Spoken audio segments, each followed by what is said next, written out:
Merci, Monsieur le Président. Je remercie les deux intervenantes de leur exposé très intéressant.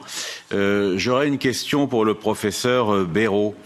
La grande affaire ces dernières années de l'Union européenne, ça a été d'essayer d'adhérer à la Convention européenne de sauvegarde des droits de l'homme de 1950. Et on sait qu'à 2 reprises, la Cour de justice de l'Union a rendu des avis négatifs.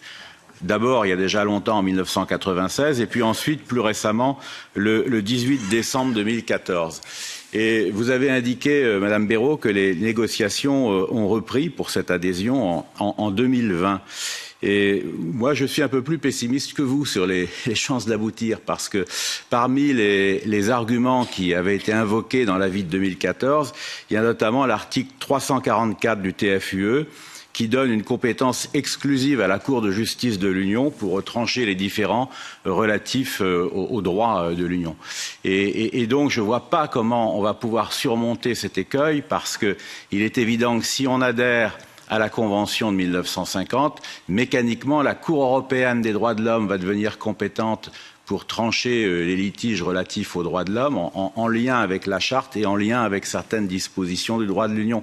Et là, c'est la quadrature du cercle pour moi. Donc, je ne vois pas comment on pourrait sortir de cette ornière, à moins, bien entendu, de modifier les traités européens.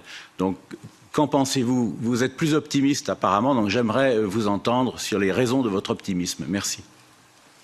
Peut-être juste 2 mots sur l'adhésion. Je pense que le problème n'est pas un problème de modification du traité de l'Union, c'est un problème de volonté politique. Les outils juridiques pour résoudre les problèmes, on les a, et c'est admettre du côté Conseil de l'Europe les spécificités de l'Union européenne.